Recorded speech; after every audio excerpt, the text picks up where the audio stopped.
KSNG chart all stations. The Friday Night Fun Net will be getting underway here in exactly 5 minutes at 8 o'clock. And it will be live streamed on YouTube. Kerry K9 KD9MAT will be live streaming and recording the net. He did not do it last Saturday. Repeating, I'll be calling the Friday Night Fun Net exactly 5 minutes at 8 o'clock, and they'll be live streamed on the YouTube. So Kerry KD9MAP will be doing the honors. This is KSNG Sharp recording. We'll be standing by for the net.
Good evening, everybody. It's 8 o'clock, and welcome to the Friday Night Fun Net on the W9AXD repeater in Rockford. My name is Jim. My call is KSNG. I'm located here in Freeport, and I'll be your host this evening. The purpose of having this net is what the name implies, have fun. This is what this hobby of Rams Radio is all about, in addition to providing emergency communications when the situation warrants. A secondary purpose of this net is to provide an on-air meeting place for all amateur radio operators. Everybody's welcome to check in. You do not have to be a member of any club, organization, group, or association to participate in this net. All you need is a valid FCC license. This net meets each and every Friday evening at 8 p.m. Yes, folks, we are back on Friday night. You remember last week we had the Friday Night Fun Net on Saturday due to the weather conditions this past Friday. This repeater is a PL 114.8 minus offset. You need to have that programmed in your radio in order to have access to the repeater. This is the Friday Night Fun Net with Jimmy Dorsey, KC9GCR. It's live stream on YouTube at youtube.com/Kerry Tatlow. You don't need to register for YouTube or Facebook to listen to this live stream. Let me get my favorite. Just go to YouTube and then search for Kerry Tatlow live stream. Kerry, Kilo, Echo, Romeo, Yankee, Tatlow, Tango, Alpha, Tango, Lima, Oscar, Whiskey. You should find tonight's Fun Net live stream listed there. Click it and listen in. Okay, here's what we're going to do. First, we're going to take short time on our mobile stations. If you have some family stuff going on, if you have something you want to watch on TV, if you're passing through the area where would rather concentrate on your driving, we'll take your short time mobile check-in, and if you have traffic, we'll do your traffic right away. Then we'll do our regular check-ins. We'll take check-ins from anywhere in northern Illinois or southern Wisconsin, regular check-ins. Then we'll have our regular features. We'll have the Friday Night Fun Net Tech Corner. Are you having a problem with your power supply or amplifier? What kind of a radio, what kind of an antenna do you want to put up on your tower? What kind of a radio do you want to buy? Bass, mobile, all mode, APRS, FT8 to DMR, GMRS. If you have any technical questions, please feel free to bring them before the net, and we'll do our best to answer them for you. Then we'll have the Friday Night Fun Net contest /DX score. Did you make any DX contacts this week? If so, we would love to hear from you. Then we'll have our swap net. You have any items to buy, sell, trade, or want related to hobbies of RAM, radio, or computers? We'll definitely do that.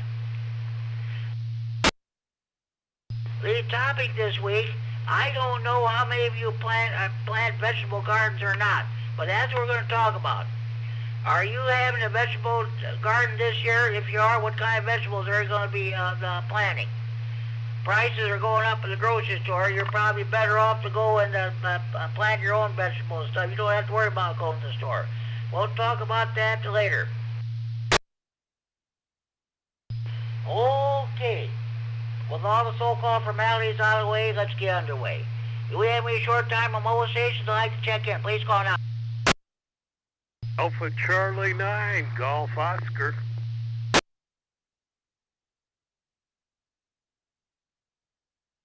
AC9GO. Good evening, Larry. Before I let you go, how much damage did you get at the Rockton? I understand it was pretty bad.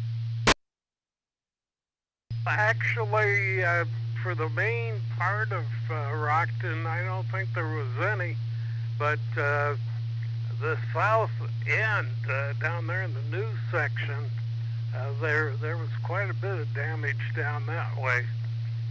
So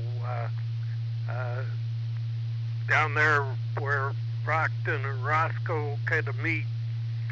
But anyhow, thank God no one was injured or anything, and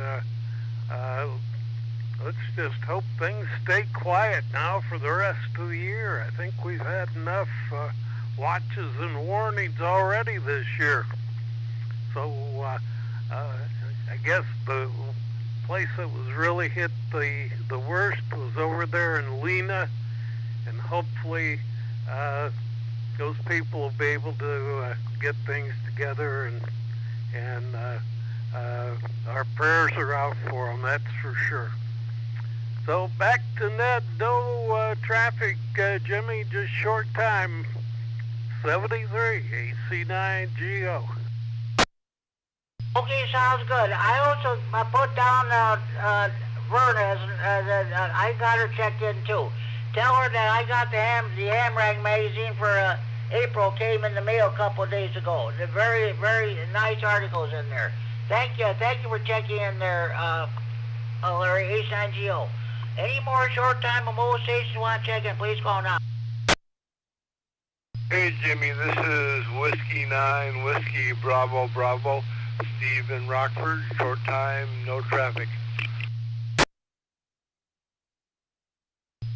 W9WBB, okay, Steve, I've got you checked in. Southern, have a good evening, enjoy your weekend. Talk to you down the hall. Thanks for checking in.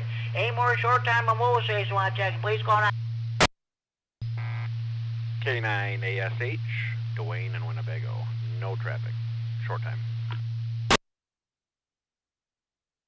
K9ASH, Dwayne and Winnebago. Okay, Dwayne, we got you checked in. Whenever you get a chance, you're always welcome to recheck into the net. We always go past 10 o'clock. Okay, thanks for checking in, K9ASH, with Dwayne and Winnebago. Any more short time on mobile stations you want to check in, please call now. KB9OL.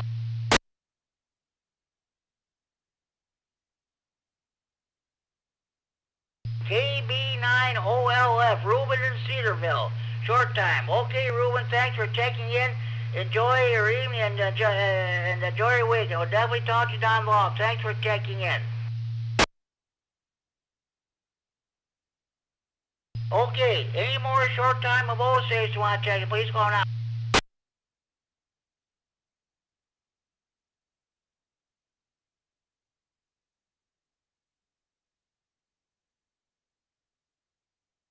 Okay, well, I agree with Larry. AC9GO, we've had enough rain. The farmers can't even get in their fields to plant their crops or anything like that. So I'm afraid, well, we got to keep an eye to the sky and ear to the repeater for Monday, though. They're talking about another line of storms, possibly severe going through. So, okay. You at least got the weekend to rest up. Oh, okay. Any more short time on mobile stations you want to check? Please call now. AC9RUH, Jim. I'm going to check in short time for now, but I'll probably check back in. AC9RUH, okay, Joe. I've got you checked in, and you come on back whenever you get a chance. Thanks. Thank you for checking in. Any more short time on mobile stations you want to check? Please call now.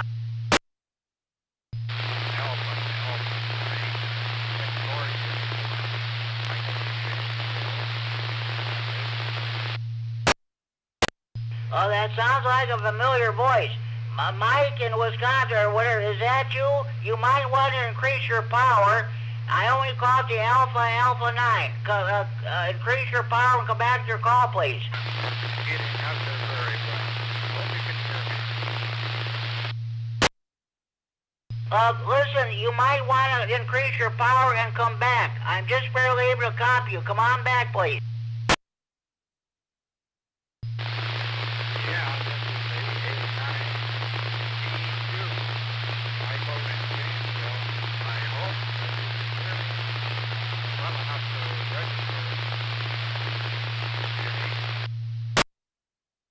I'm sorry, your signal is very weak. Can anybody go to the input and see if we can pick up that station and relay it to me? I cannot. Okay, come on back. Come on back with that call again. One more time, please. Hey Jimmy, I think that's Alpha 9 Victor Uniform in Janesville. 9 Victor in Janesville. Oh, yeah. There's a blast from the past, as they used to say on the rock and roll station. 89VU, Mike in Janesville, thanks for checking in. I know that voice sounds familiar. Kurt, I've got you at KE9N. Thanks for the relay. I'll also check you in. Thanks. Okay, no problem. I'll be listening, Jimmy. Thanks, Kurt. Thanks for checking in for relaying. Any more? Okay. Any more short-time Mimosas you want to check in? Please go on out.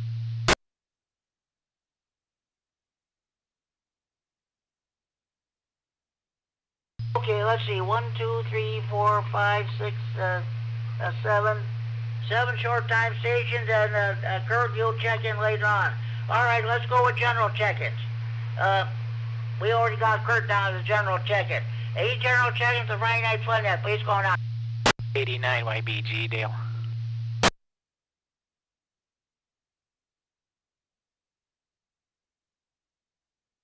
KC9 RGT.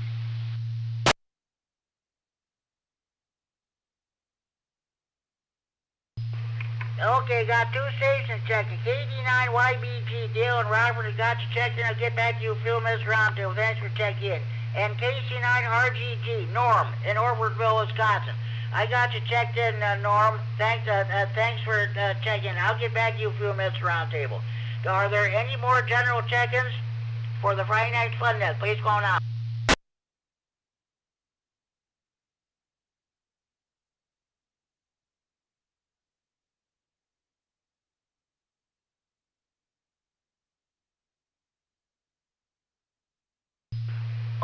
Okay, let's go with KE9N. Kurt, are you having a vegetable garden this year? If you are, what kind of vegetables are you going to be planting?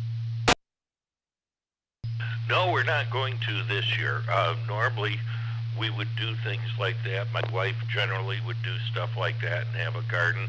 But since we moved, we really haven't gotten to that point, so I don't think we're going to. But before, yeah, we would have tomatoes and different things, out of the garden, which was great. But we're a little behind on doing things since we moved, so I think we're going to skip this year over KE9N. Okay, sounds well. That's the way it goes. With your situation, I suppose it would be with you moving and stuff there. But in years past, what kind of vegetables did you use to plant in your garden? Well, we had tomatoes, peppers, peas. We never had corn because you could usually buy sweet corn. Out in the country, a lot of farmers that have sweet corn and things like that. Let's see, radishes. We didn't have potatoes. Trying to think of what else. That was most of what we had. Oh, yeah, sounds good. Yeah, my mom and dad used to plant sweet. We used to have a big vegetable garden when we lived in Rydot years ago when I was growing up. Every year they would plant 2 rows of sweet corn. Problem is, every time a storm would come up, they would knock the ears of corn down. Finally, mom and dad decided no more sweet corn. We'll buy it from the store or what have you. That was the way it goes. Well, hey, Kurt, thanks for checking in. Maybe we'll get back to you a few minutes for the second go around. Thanks for checking in. KT9YBG, Dale, what's going on with you? Are you having a vegetable garden this year? If you are, what kind of vegetables are you going to be planting? Yeah, I'm having a garden. It'll be butternut squash, cayenne peppers, beets, kale. Let's see, I got some strawberries. Let's see, watermelon, and kind of a thing that's kind of like a potato. I think that's about it. KD9YBG back to net.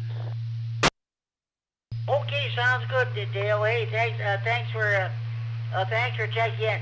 I got some information I want to pass on to you. Chad, WI9HF called me on the phone today. There will be no night watch that's being held on his repeater on tonight, tomorrow night, and Sunday night. He's due to technical difficulties with his repeater. So if you're able to pick up 443.750 repeater in Chicago, that's their main repeater. Maybe you can pick them up, but Chad will not be rebroadcasting the net for at least the next 3 nights. Okay, I can't really call in on his net on Thursday night because you know, I only got 5 watts at the moment, and the other night I tried calling in, and they just said they couldn't hear me. They just said all they hear is noise. So right now I haven't been on his net because, like I say, I don't have the power to make it right now. KD9YBG, back to net. Well, don't feel bad, Dale. I couldn't get into this net last night either. He called me just before 10 o'clock. He has some with his transformer, some with his repeaters kept going in and out. So that was about it. I did not. Chad did put me down as non-honorary checking on for the night watch, or no, not the night watch net, for the Thursday evening Badger Prairie and that. So he's definitely having difficulties with his repeater. Okay, I'm going to let you go there, Dale, and thank you for checking in. Norm, Case9RGG, what's going on with you? Are you having a vegetable garden this year? If you are, what kind of vegetables are you going to be planting? KC9RGG, I'm not going to be planting anything this year, Jim. Not enough strength and energy to run that rototiller anymore down in the garden. I'm going to miss it, too. We used to can 60 quarts of tomato juice. We froze corn. We had a lot of squash. We did onions.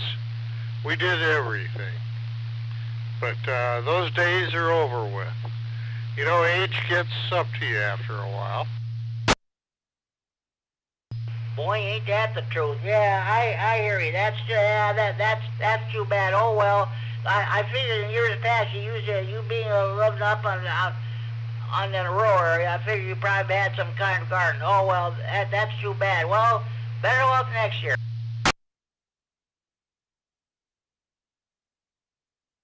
Want to come up and plant something for me? Yeah. Well, if I knew how, I would do that. Hey. Thanks for checking. I'll get back to you for a second go around before you got to hit the hay. So thanks for checking in. Yeah, well, Jim, I'll be hitting the hay pretty quick. I did some work outside today, and it was too much. And it wasn't much work either, but it was too much for me. So I'm going to be hitting the sack to rest up. Tomorrow's another day.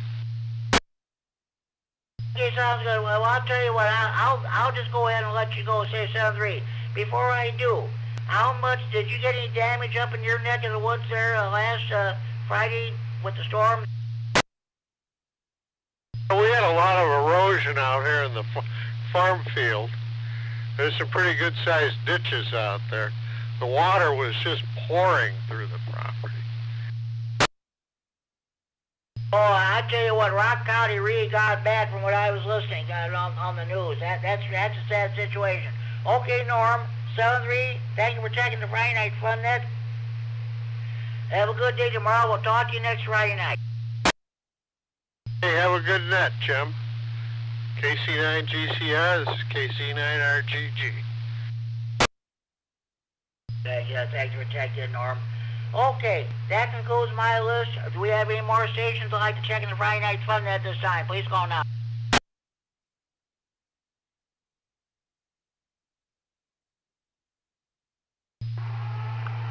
KC9QPL, Paul and Osborne.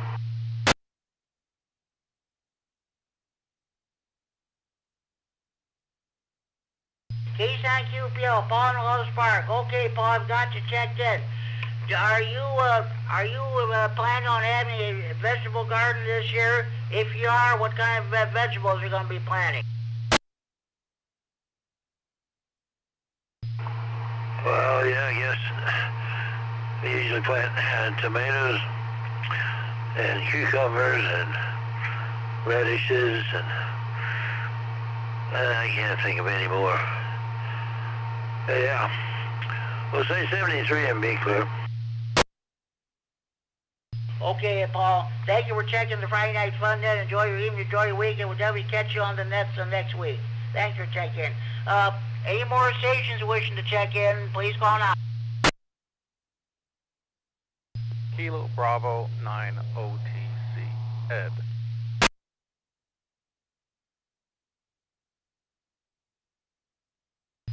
KB9OTC, Ed. I've got to check in, Ed. Let me get back to you. I think there was another station trying to check in. Other station, come back. K0STZ, Sierra Delta Zulu, Bill in Rockford. Okay, K0SDZ, K0 San Diego Zoo, Bill and Robert, got you checked in. I'll get back to you in a few minutes. Thanks for checking in. Any more stations wish to check in this time?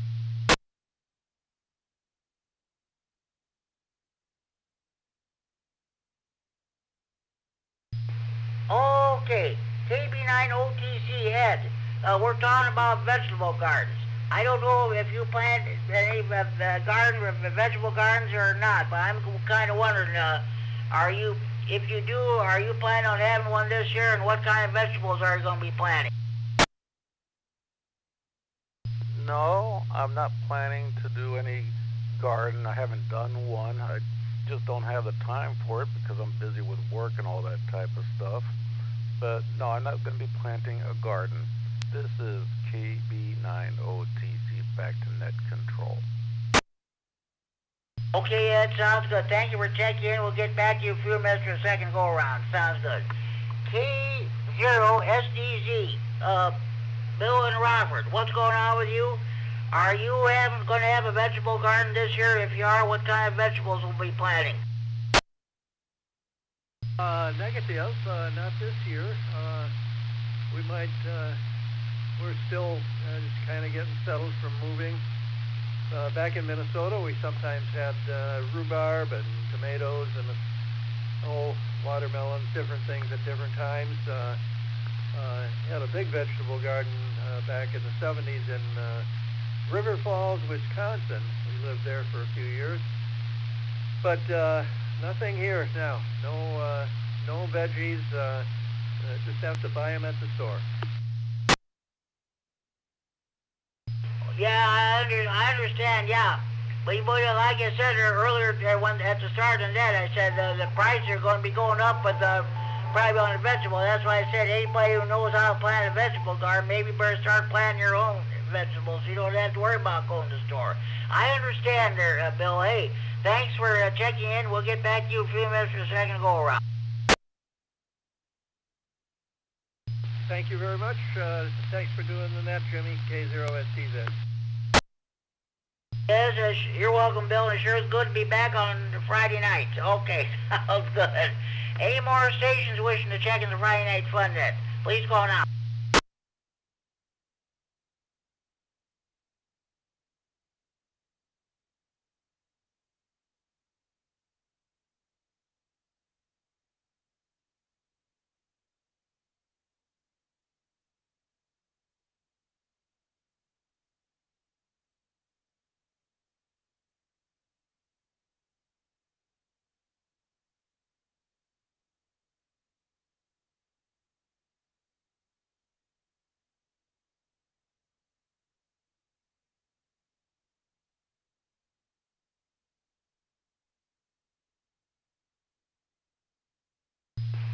Sorry for the delay there. I was getting the April ham rag out, which just came in the mail. Thanks to the Verna W9YUM for doing a great job with that. So, before we go into I do have some traffic, but before we do that, are there any more stations wishing to check in this time? Please call now.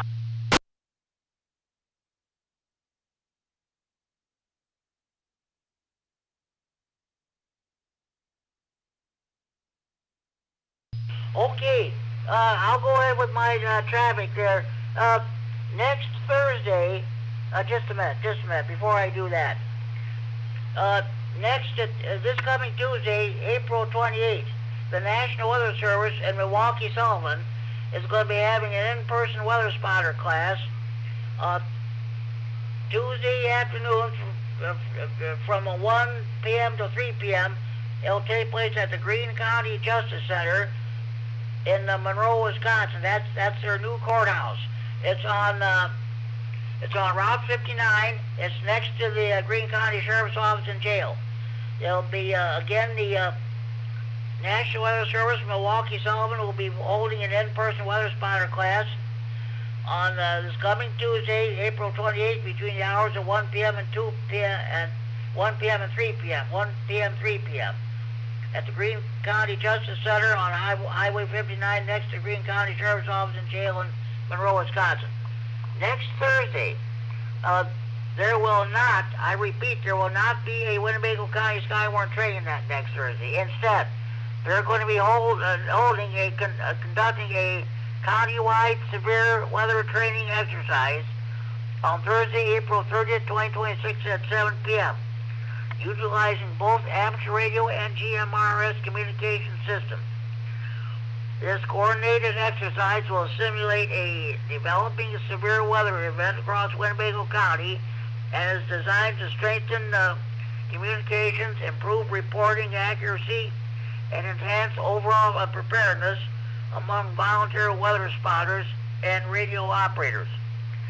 The exercise will begin with a pre-net at 6:45 p.m., followed by a structured activation at 7 p.m. Let me reset. Participants will engage in a series of simulated weather scenarios, including thunderstorm development, severe weather warnings, and a tornado warning situation. The exercise will conclude with a controlled deactivation and review period. Okay. There's more information to follow in the upcoming days. Again, the Winnebago County Skywarn will be holding a county-wide severe weather training exercise on Thursday, April 30th, 2026 at 7 p.m. utilizing both amateur radio and GMRS communications system. It will be held on the 147.195 repeater and the 462.575 GMRS repeater. Okay.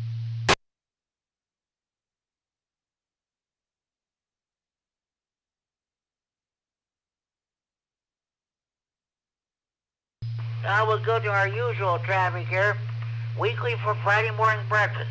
Meets every Friday morning from 7:30 a.m. until about 9 a.m. We order breakfast at 8 a.m. It's an informal gathering of ham folks. No affiliations necessary. Good food and good company. Everyone is welcome to attend. It's held in the Spring Garden Family Restaurant, 4820 North 2nd Street, Lone Park, Illinois, 61111. I wonder how many people showed up today. Once again, the weekly Friday morning breakfast meets every Friday morning from 7:30 a.m. until about 9 a.m. The order breakfast at 8 a.m. At that Spring Garden Family Restaurant, 4820 North 2nd Street, Lone Park, Illinois, 61111. Okay, the monthly Saturday morning breakfast, Greater Boyd Amateur Radio Club, or G-Bark, meets monthly on the second Saturday of the month at 8 a.m. It's a Denny's restaurant, Flying J Truck Stop, Illinois 75 and I-9039. All are welcome to join the group for food and lots of ham talk. Again, Greater Boyd Amateur Radio Club at G-Bark will meets monthly on the second Saturday of the month at 8 a.m. Denny's Restaurant, Flying J Truck Stop, Illinois 75 and I-9039. Okay. Now, the bi-monthly Saturday morning breakfast is put on by the Rock River Valley GMRS Breakfast Club. They meet on the first and third Saturdays each month at 9 a.m. at Mr. C's Family Restaurant, 4309 West State Street, Rockford, Illinois, 61102. Again, the Rock River Valley GMRS Breakfast Club meets on the first and third Saturdays of each month at 9 a.m. at Mr. C's Family Restaurant, 4309 West State Street, Rockford, Illinois, 61102. Okay, that's great that they put this advertisement in the ham rack, so I get a chance to read it. Okay, sounds good.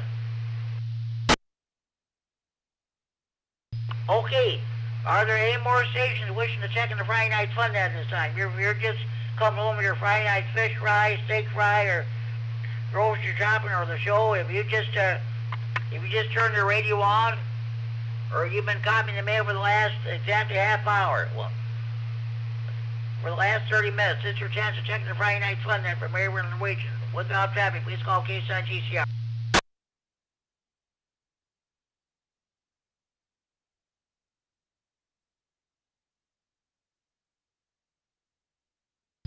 Okay, I'll go ahead with the second round here. KE9N Kurt, anything else you'd like to bring before the net? I can't think of anything right off the top of my head.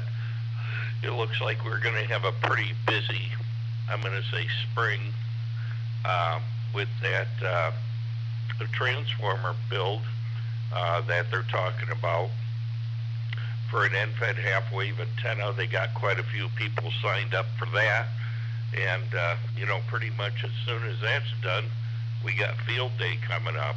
And I know Doug and Matt and a few others are busy. I've provided some information to them, and I had given them all my antennas and masts and everything last year, so they should have that all set to go. But no, it looks like it's going to be busy. Anyhow, I'll be listening there, Jimmy. KC9GCR, KE9N. Okay, it sounds good, Kurt. Not only will you be busy with that, you'll be busy with some of the repeater stuff that going on in the area, too. Yeah, we got one more to do. I know I got all the cables made up, and Daniel got another one of the 440 repeaters. It's like 443 something. I don't remember, maybe 444.350. Anyhow, that's on the air. And then we got one more to do, and I'm checking with Jimmy Curtis on that deal, what cables we need, or if I already made them, I can't remember. But right now we got 4 repeaters up and running, and they're all working okay. And then he's got a 220 repeater he's going to put out at Tate Road, hopefully, and then we'll at least be all set with that. KC9GCR, KE9N. Okay, that's good, Kurt. Sounds good. You're going to be a very busy man for the next few weeks and months there. Sounds good. Okay, thanks for information, and thanks for checking in. This is K-Sign GCR, the Friday Night Fun Net on the W9AXC Repair and Rockford transmitting for Friday Night Fun Net Central here in Freeport. Okay, thanks for checking in. KD9YBG, Dale, anything else you want to bring before the net? Well, I got a question here for Kurt, if that's okay. Sure, go ahead. Yeah, Kurt, and I got a Kenwood TM71V, and it's a couple years old now, maybe 3. It transmits just fine on, I'm talking on a matter of fact, on VHF. You know, it's a dual band, and it's got 2 receivers, so I can listen to 2 different, repeaters at the same time on VHF. Lately on the UHF, you put it on, you'll get signals, and after a little while, the signals are gone. You know, it's like nobody's on the air, and you try to transmit, nothing. But it seems like, for a few minutes, it'll be on, and then it'll just go out. So when I was trying to use it to talk on Chad's net here a few, like 3 weeks ago, I could hear him talking on there, and by the time it was my turn, I key the mic, and they can't hear me. And I look, and I get no signal from them. Reset. I don't know if they're talking about these radios had issues with filters. There's like 4 filters. Some guys are having problems with the A and the B channel. Well, mine is UHF, because VHF works just fine. And I'm online looking right now, and there's another guy, he's the opposite. He can't get 2 meters, but he gets UHF just fine. So I'm just wondering if that's if those filters that they had issues with throughout the years. I just wonder if that's a culprit. KD9YBG, back to net. Hey, Dale, a question for you. Is it pretty consistent that, let's say if your radio's cold, you haven't used it for a while, and then when you turn it on UHF, you can hear things, and you might be able to transmit with it, and then after a period of time, you lose it. Is it pretty consistent that way?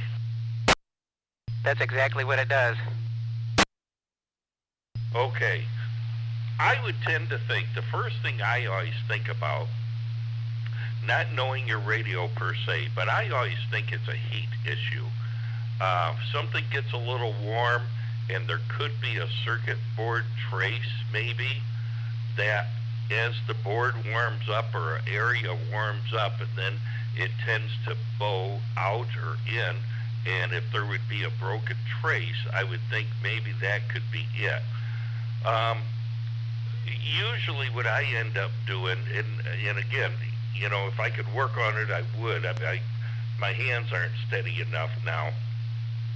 But the point would be that a lot of times if you can take the cover off, whether it be top or bottom, and start out with the radio cold, just kind of look at it, you can turn it on, and then what I usually use is an eraser, like on the end of a pencil, just that pink eraser, and when your radio would tend to heat up, the easiest thing to do is just take your eraser and poke and just push down on certain areas, or maybe you got to flip the radio over and push down on the circuit board there and see if you can start to identify. If it comes back a little bit, then we're at least on the right track.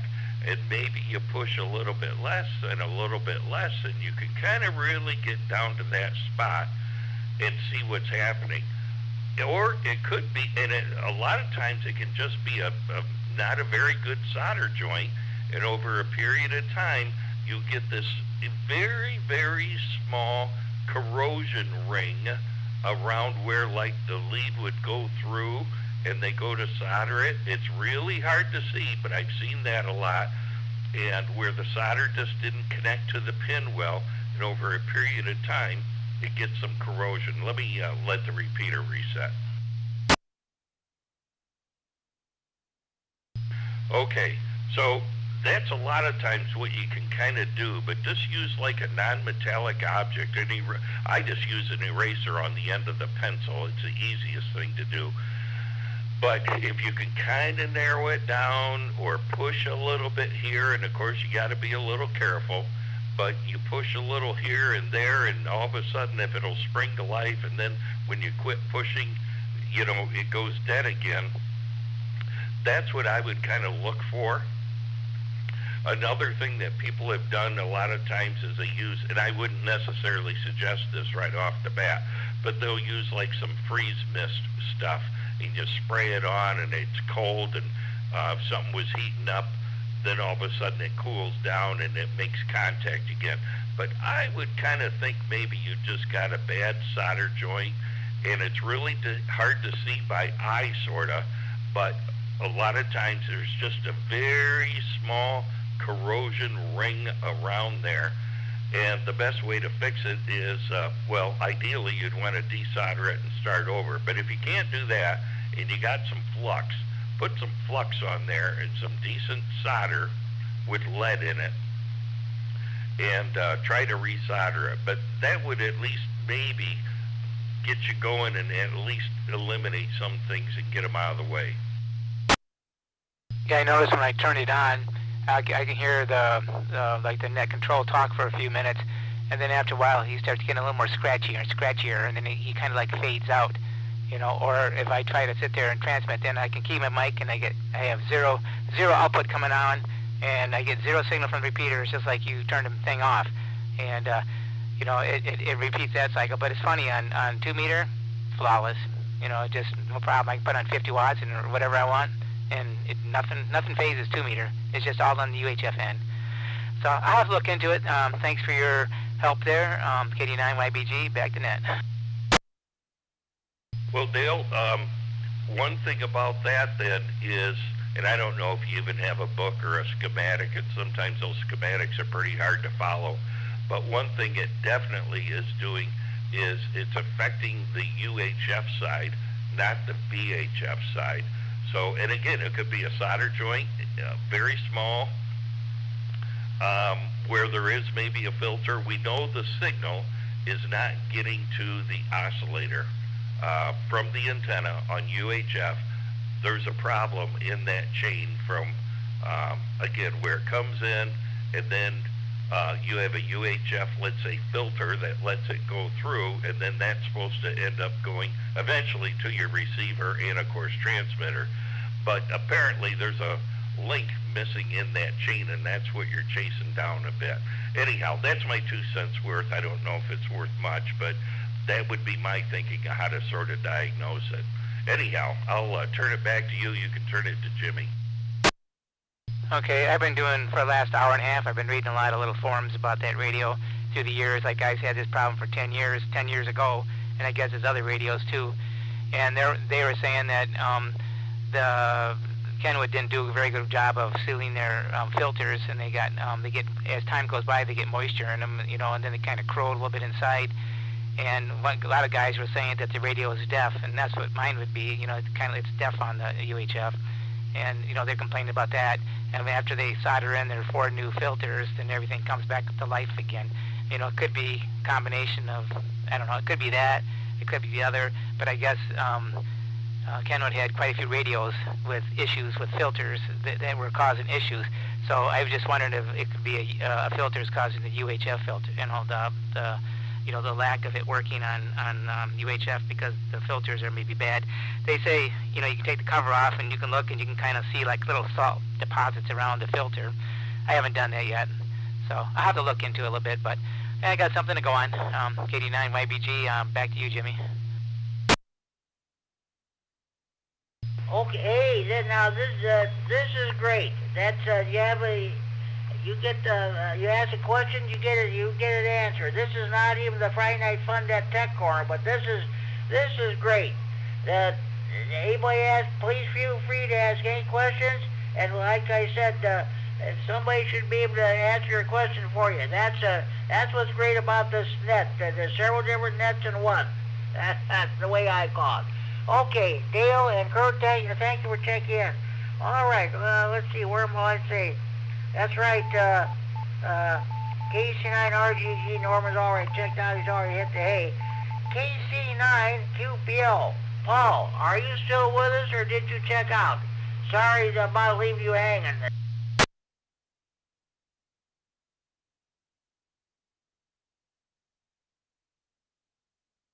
All right, well, he's usually one and done anyway, so we'll move on.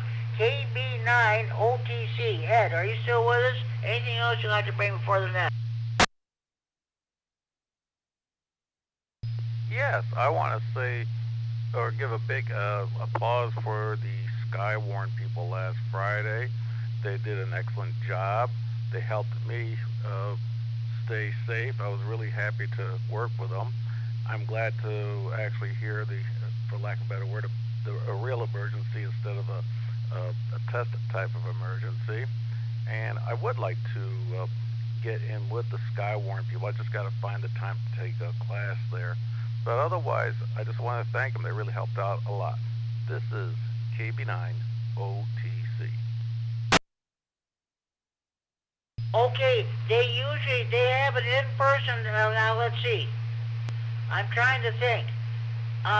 This past Monday, they had an in-person class, Skywarn did, at I think it was OSF St. Anthony. But I think, let's see, you might want to check with Joe K9JPP, or let's see, Ryan K9MTV, or who was it? Oh yeah, Greg. He might, KE9EOT, they might tell you when the next in-person Skywarn meeting will take place. And of course, you got the Thursday evening nets at 7 p.m. on the 195 repeater. Of course, there will be no net this coming next Thursday because of the exercise that'll take place. Okay, anything else I can bring for the net?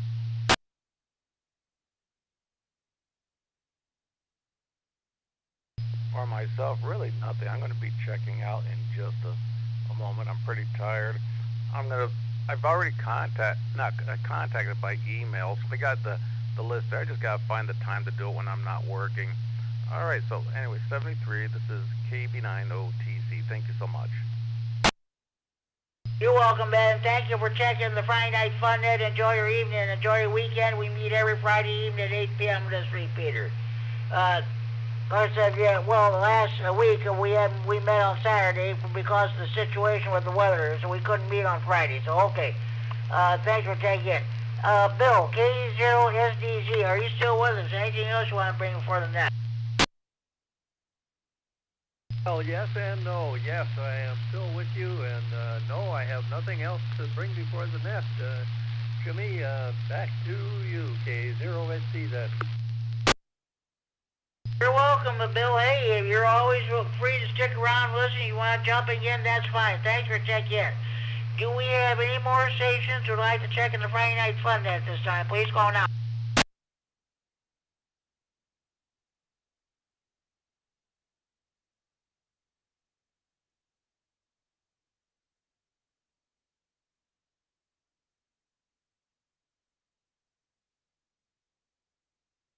Okay, well, let's get into our weekly segments here.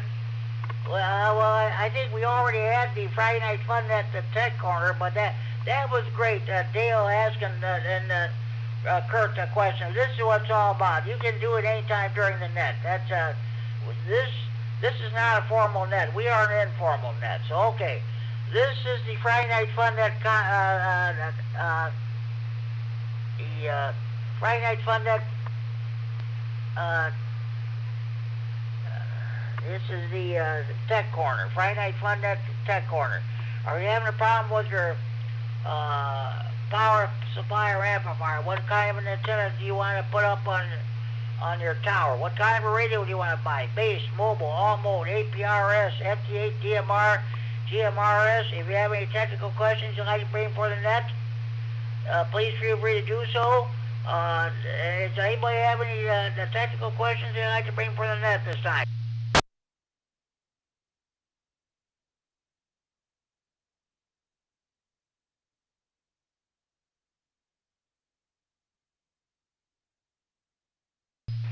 Okay, well, let's go no tech questions, so let's go ahead with the Friday Night Fun Net contest / DX Corner. Did you make any DX contacts? We would love to hear from you. Anybody have any DX reports you'd like to pass along? Please go ahead.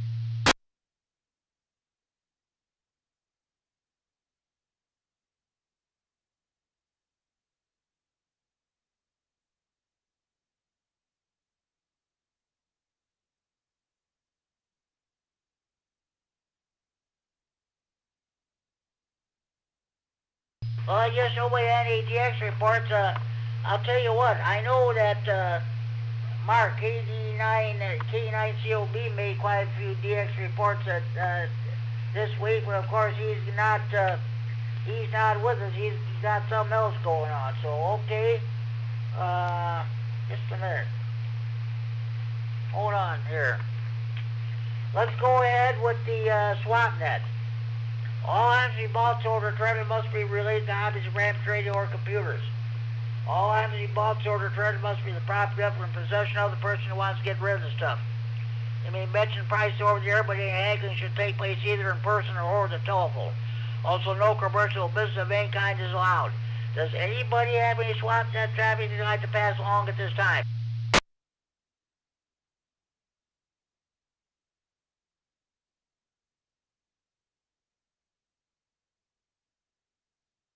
Okay, once again, I'm going to give you Richard N9ZO SwapNet traffic. He has for Richard N9ZO has for sale 1,000 feet of coax. He's asking $1 for each foot, and that, if you ask him, I'm sure he's got connectors for them to connect them at each end of the coax. Or if you're interested in putting up a tower or some kind of antenna or what have you there. Now, it is similar to Almar 400, but it is not Almar 400, it's something else. If you're interested, give Richard a call at area code 815-546-6666.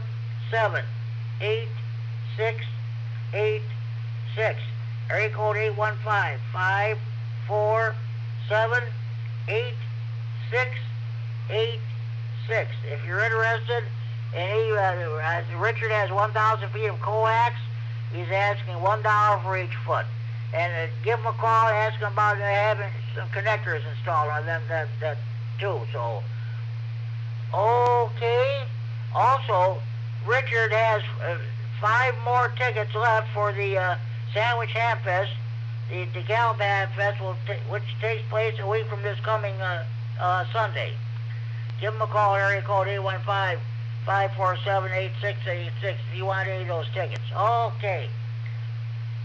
Any other station have me swamp that traffic?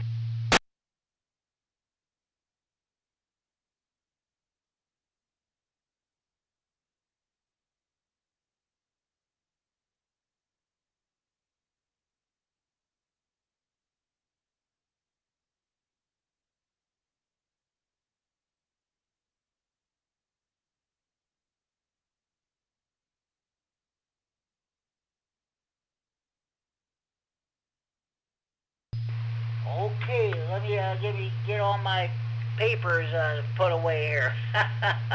You should see my desk when I do the Friday Night Fun Net. It is just absolutely a mess. All right, okay. Do we have any more stations who'd like to check in this time? Please call now. KC9GCR. Here is KC9YI, Kilo Charlie 9 Yankee India. KC9YI, Scott Monroe, got a beautiful signal coming in tonight. What's going on with you, Scott? Yeah, you're coming in real good too. Boy, it sure was a beautiful afternoon. Just really comfortable temperatures and everything. And after we got, only about 2/10 of an inch of rain overnight there. A little bit this morning, a few sprinkles, but it sure cleared out and was a nice day. And I was working on an antenna I've been talking about for years. Not a real big one, but anyway, one for 10 meters and 6 meters, but it's a small beam, but kind of revamping my little yard shed and making a mount so I can put it on there. This is K-Son GCR, the Friday Night Fun Net on the W9AXD repeater Rockford, transmitting from Friday Night Fun Net, Central and Freeport. The ID went off during your last transmission, Scott. Okay, well that definitely sounds good there. So okay. I'm asking a question. I'm asking everybody, are you, if they're going to be having a vegetable garden this year? If you are, what kind of vegetables are you going to be planting this year? Yeah, I sure am, Jim. Not a very big one, but I do have one. In fact, it's growing now. I've got my tomatoes started, and they're coming along really good. I got some cabbage plants that are coming along, and I got even a couple pepper plants that are kind of way behind right now. I planted them a little bit later, but been able to keep them from freezing on the back porch, and so after I get my antenna work done, I'm hoping to get out there and start planting garden, get my potatoes in and stuff, but I thought it was a little bit early so far, so I thought it would be a good time to do my antenna work rather than the garden work. Over. Yeah, I understand. Well, you want to do that garden work when you can, especially when it's not raining. This coming Monday, I think we're supposed to have another round of possibly severe storms going through. Yeah, I don't know. I hope my antenna doesn't get wrecked right away.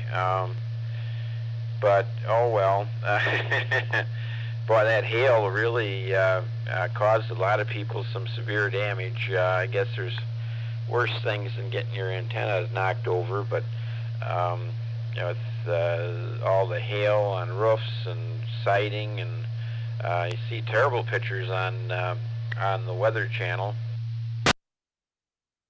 Oh yeah, I saw that tornado down in Oklahoma. It completely wiped out the whole town there. But fortunately, no fatalities or injuries like there and thank God that was also the case in Lena last week, as you well know. Hey, speaking of weather and stuff, Mark, K9COB, and let's see, Ryan, K9 MTV, and I are going to be coming up to Monroe next Tuesday for the weather spotter class. Do you have to pre-register for that or not, or do you know? I don't think so. I haven't pre-registered. I hope to be there. And yeah, it's coming up. You said Tuesday already. Boy, isn't that something? It seems like April just started, and here we're talking about May already. Oh yeah, that's for sure. So yeah, I'll have to. Well, when I don't know if Mark will even check in this net or not. He's probably, I suppose his son is visiting with him. So I'll definitely let him know. Well, we'll find out when we get there. Yeah, no, I haven't, and I asked Chuck about that, and he didn't know of any pre-registration. Years ago they did. They usually have a pretty big turnout, so for that one during the day, a lot of times some of the city workers are required to go to it. Or they give them off to go to it anyway. So, kind of like training at work and stuff. So a lot of them are fire department people and first responders,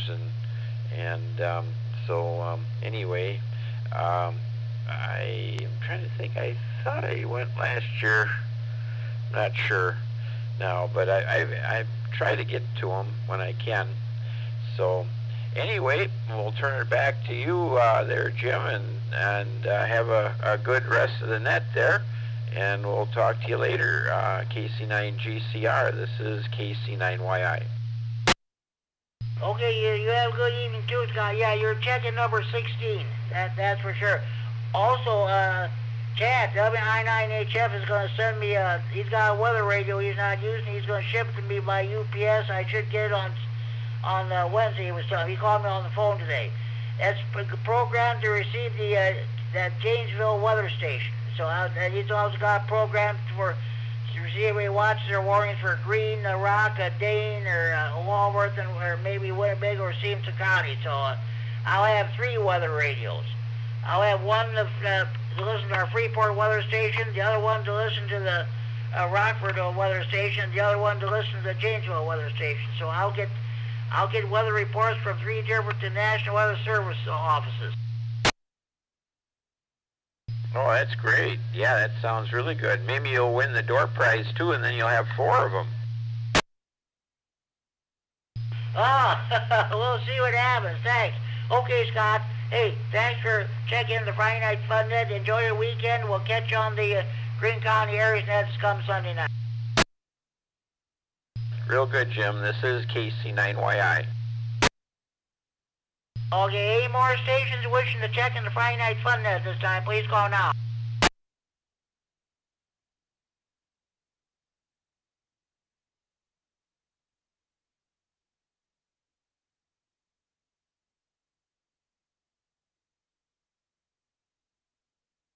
Okay, well, without any further ado, let's go into the Friday Night Fun Net trivia.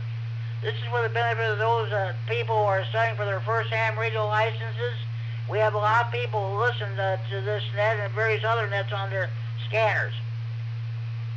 They can't listen to police communications anymore unless you have a very expensive digital scanner.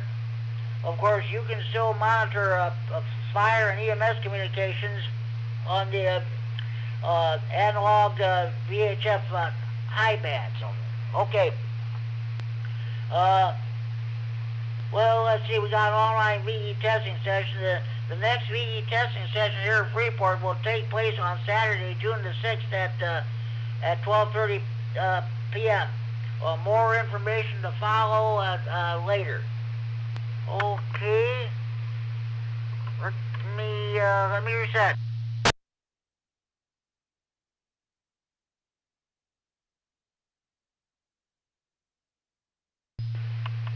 Okay. Well, this is a dead giveaway right then, but then, again, this is for the benefit of those who are studying for their first ham radio licenses. They're probably listening to us on scanner. By the way, those people listening on scanners, you hear the correct answer, write them down, memorize them in your head, but don't take your answers with you, your written answers to the VE testing session, or you end up in the doghouse. Okay, first question. What is a common repeater frequency offset in the 2-meter band? A, plus or minus 5 megahertz. B, plus or minus 600 megahertz. C, plus or minus 500 kilohertz. D, plus or minus 1 megahertz. What is a common repeater frequency offset in the 2-meter band? A, plus or minus 5 megahertz. B, plus or minus 600 kilohertz. C, plus or minus 500 kilohertz. D, plus or minus 1 megahertz. Anybody have correct answer to this question?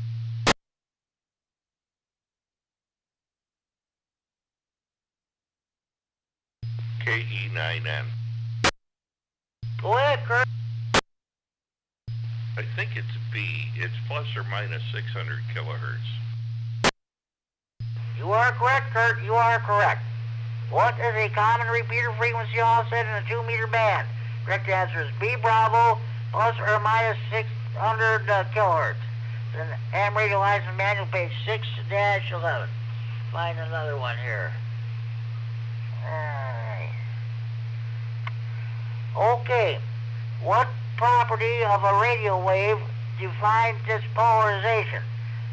A, the orientation of the electric field. B, the orientation of the magnetic field. C, the ratio of the energy in the magnetic field to the energy in the electric field. D, the ratio of the velocity to the wavelength. What property of a radio wave defines its polarization? A, the orientation of the electric field. B, the orientation of the magnetic field. C, the ratio of the energy in the magnetic field to the energy in the electric field. D, the ratio of the velocity to the wavelength. Anybody have correct answer to this question?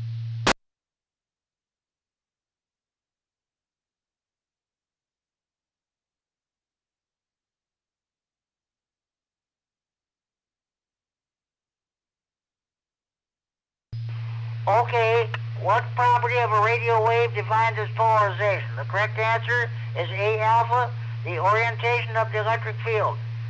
Polarization refers to the orientation of the radio wave's electric field. Ham radio license manual, page 4-5. We'll find another one here.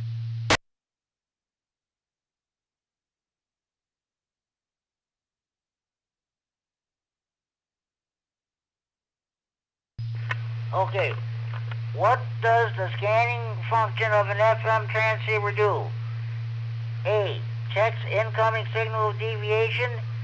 B, prevents interference to nearby repeaters. C, tunes through a range of frequencies to check for activity. D, checks for messages left on a digital bulletin board. What does the scanning function of an FM transceiver do? A, checks incoming signal deviation. B, prevents interference to nearby repeaters. C, tunes through a range of frequencies to check for activity. D, checks for messages left on the digital bulletin board. Anybody correct answer to this question?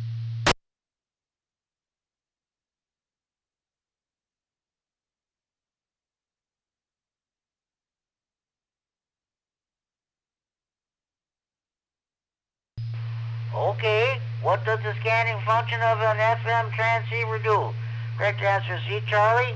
Tunes through a range of frequencies to check for activity. Repeater frequencies are evenly spaced in channels, so you know exactly what frequency to use when you do find or select a repeater. You can also use the scanning function of your radio to listen for activity on repeater or simplex channels. Ham radio license manual, page 6-7. Okay, before we read any more questions here. Do we have any more stations? I'd like to check in the Friday Night Fun at this time. Please call now.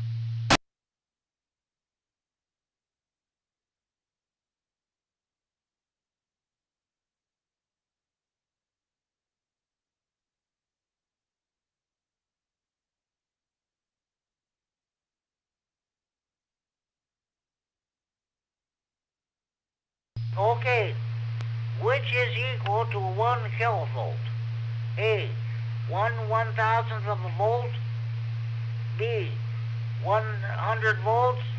C, 1,000 volts. D, 1,000,000 volts. Which is equal to 1 kilovolt?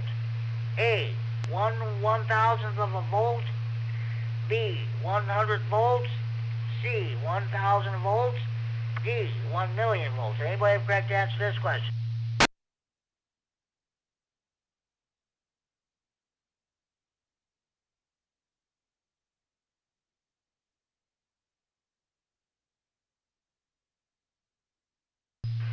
Okay, which is equal to 1 kilovolt? The correct answer is C, Charlie, 1,000 volts. And I'm not going to bother reading that math problem. They're going to move on. Let's see.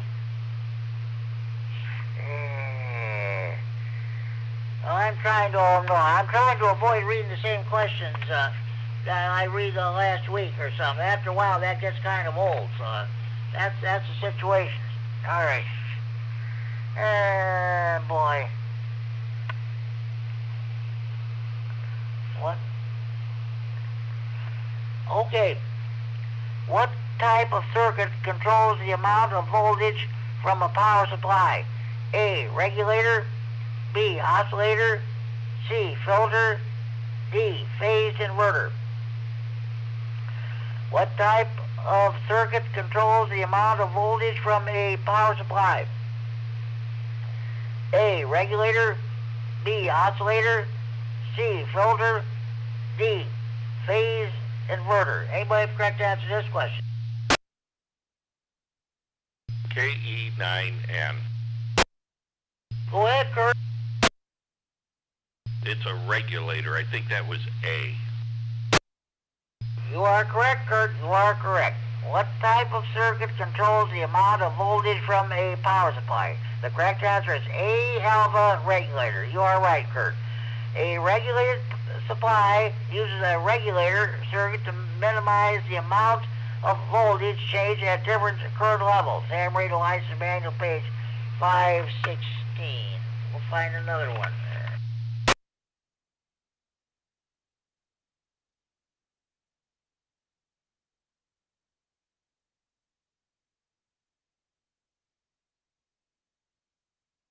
Okay, what device increases the transmitted output power from a transceiver? A, a voltage divider. B, an RF power amplifier. C, an impedance network. D, all these choices are correct. What device increases the transmitted output power from a transceiver? A, a voltage divider. B, an RF power amplifier. C, an impedance network. D, all these choices are correct. Anybody correct to answer this question?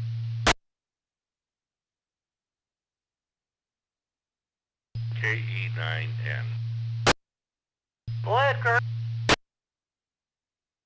It's a power amplifier. I think that was B, maybe. But I know it's power amplifier. You're right. You are correct, Kurt. You are correct. What device increases the transmitted output power from a transceiver? The correct answer is B, Bravo, an RF power amplifier. And it also refers to another question. So, okay. Okay. Now read this next one here. What is the function of the SSB/CW-FM switch on the VHF power amplifier? A, change the mode of the transmitted signal. B, set the amplifier for proper operation in a selected mode. C, change the frequency range of the amplifier to operate in the proper portion of the band. D, reduce the receipt signal noise. What is the function of the SSB/CW-FM switch on a VHF power amplifier? A. Change the mode of the transmitted signal. B. Set the amplifier for proper operation in the selected mode. C. Change the frequency range of the amplifier to operate in the proper portion of the band. D. Reduce the receipt signal noise. Anybody correct to answer this question?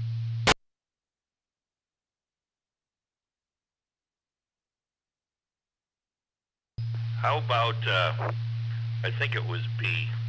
You change the mode of operation, if you want to say it that way, for the amplifier.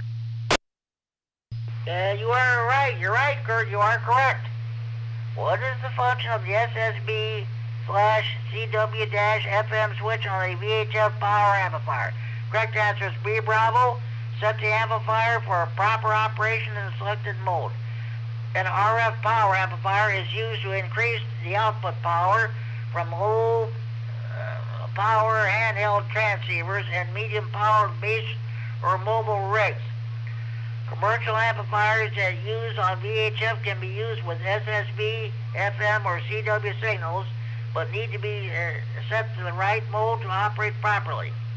This is controlled by a switch on the amplifier's front panel that changes the amplifier from the CW and FM setting to the SSB setting. Ham Radio License Manual, page 5-10.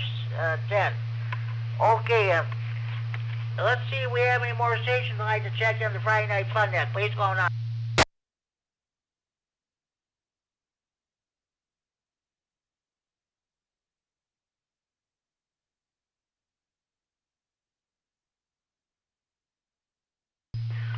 Okay. Now I'm going to read some questions from the general Q&A. We'll see how we go here. Just a minute. Some of these questions belong in the technician's portion. I'm not going to read that. All right, just a minute. All right. I read that question. I'm not going to read it again.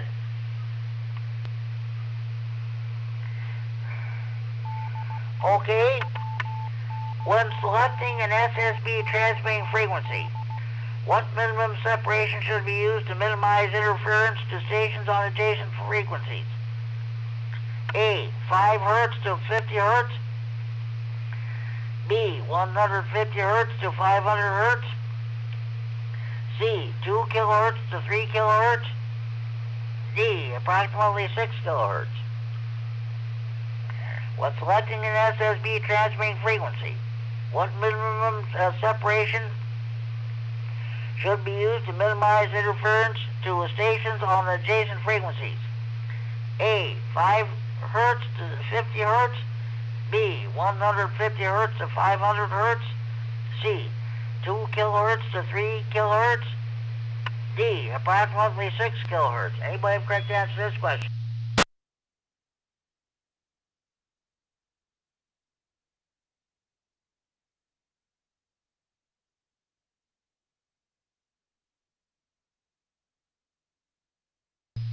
Okay. When selecting an SSB transmitting frequency, what minimum separation should be used to minimize interference to stations on adjacent frequencies?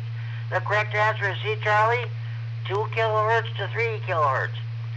The more bandwidth signals occupy, the more separation is needed between the contacts to avoid interference.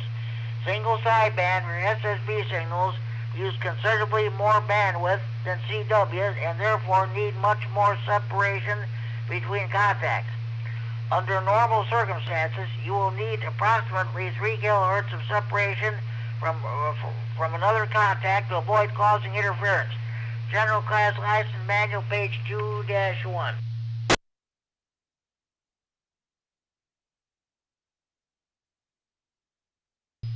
Okay, what is QRP operation? A. Remote piloted model control. B. Low power transmit operation. C. Transmission using quick response protocol. D. Traffic relay procedure net operation. What is QRP operation? A. Remote piloted model control. B. Low power transmit operation. C. Transmission using quick response protocol. D. Traffic relay procedure net operation.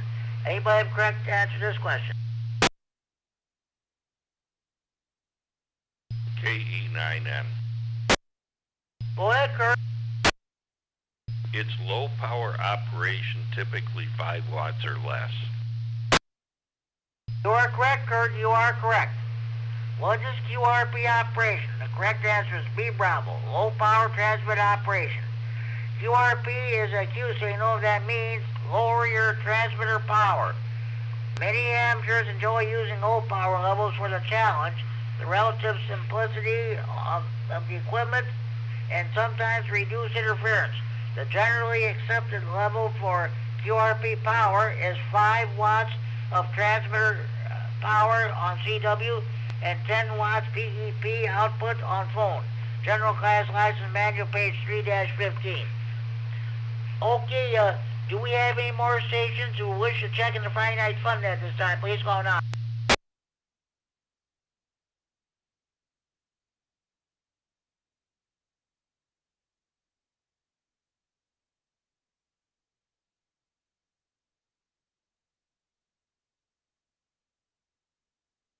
Okay.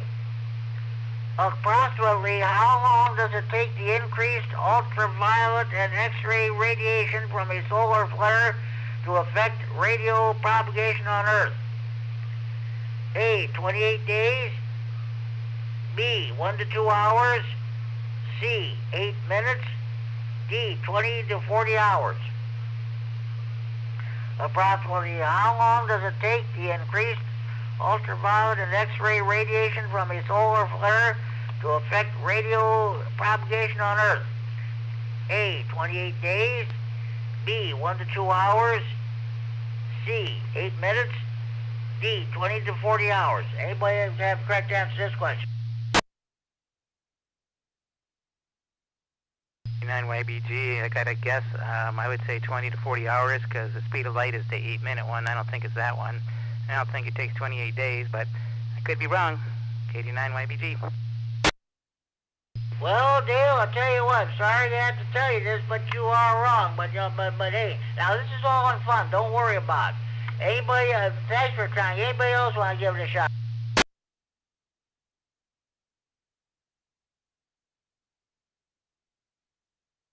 Hey, what was the question again, Jimmy?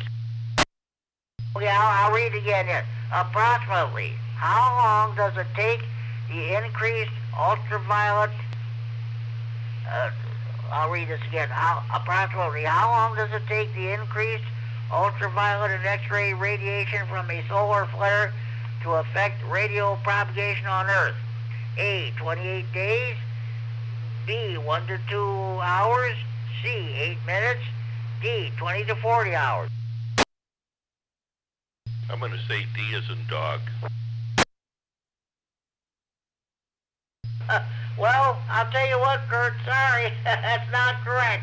All right, I'll go ahead and read the answer. I'll read the question. Give the correct answer. And this is all in fun, folks. So don't worry about it. Approximately how long does it take the increased ultraviolet and X-ray radiation from a solar flare to affect radio propagation on Earth?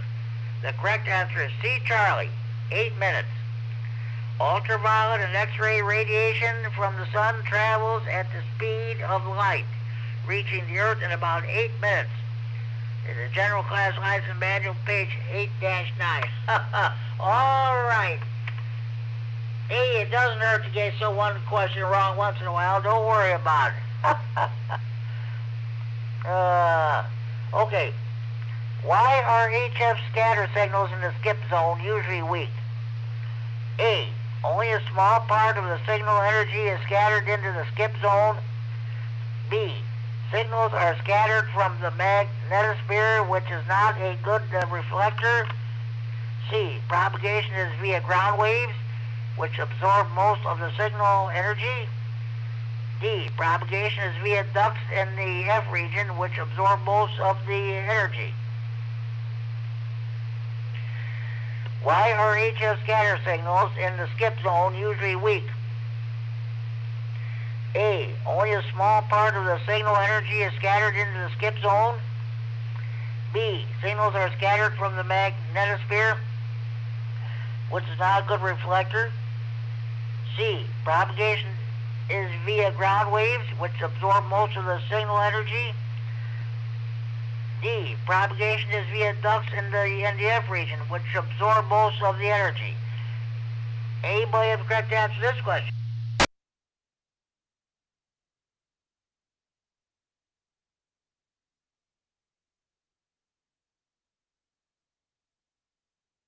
That's a toughie one. Okay.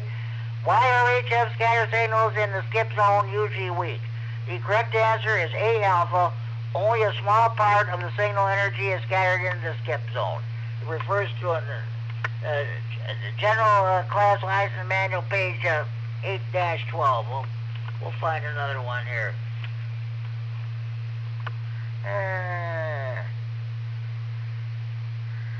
Okay. What item of test equipment contains horizontal and vertical channel amplifiers? A. An ohm meter. B. A signal generator. C. An ammeter. D. An oscilloscope. What item of test equipment contains horizontal and vertical channel amplifiers? A. An ohm meter. B. A signal generator. C. An ammeter. D. An oscilloscope. Anybody have correct answer to this question?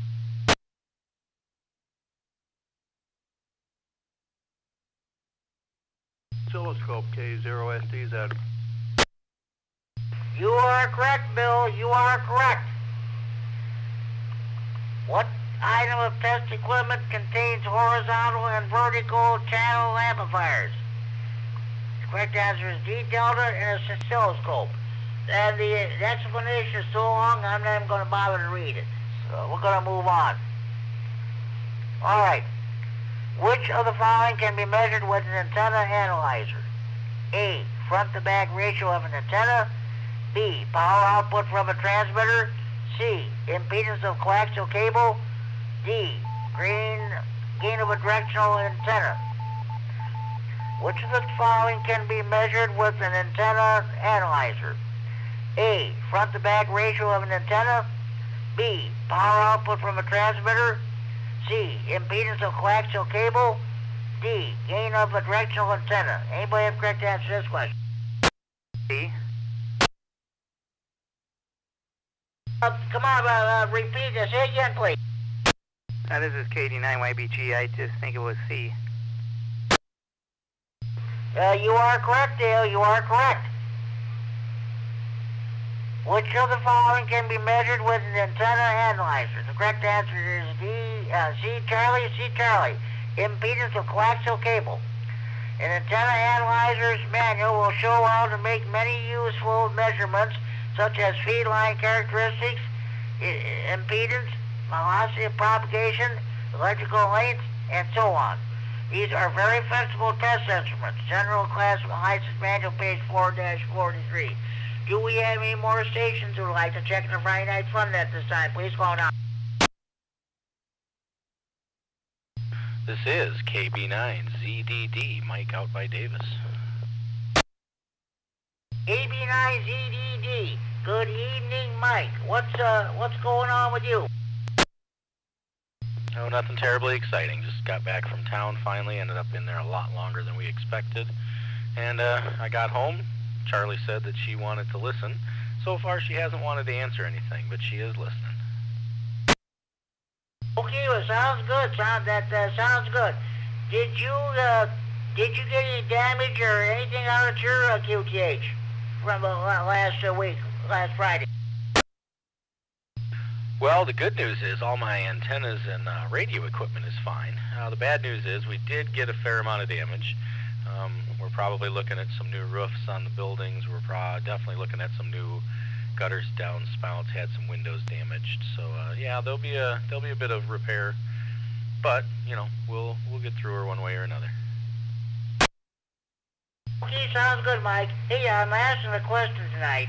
you know, everybody's starting to plant vegetable gardens. It's that time of year now. With the prices going up in the grocery store, I think that's what a lot of people are going to have to end up doing, planting their own vegetables. Do you have a vegetable garden, or are you starting one? If you are, what kind of vegetables are going to be planted? Oh, well, I don't know that the net has enough time for this answer. So, yeah, I've gardened since I was a kid.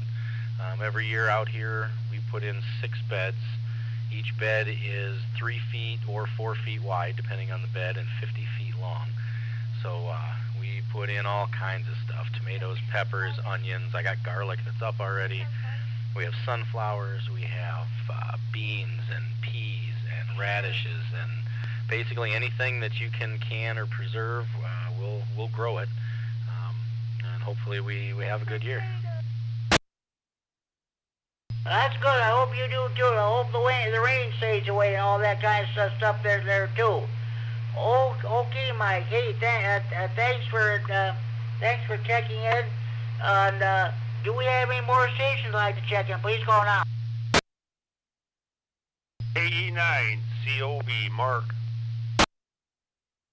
KE9 COB. Good evening, Mark. What's going on with you?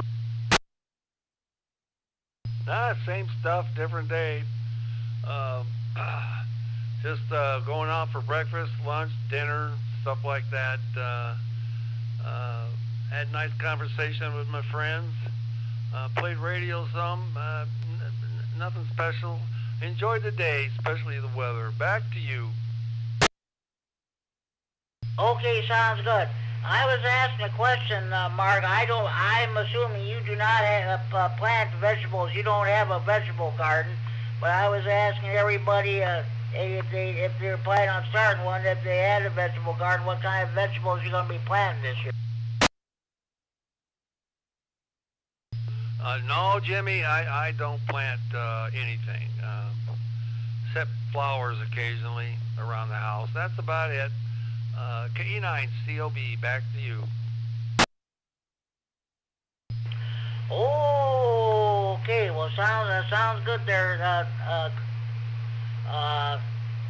Mark. Hey, that's good.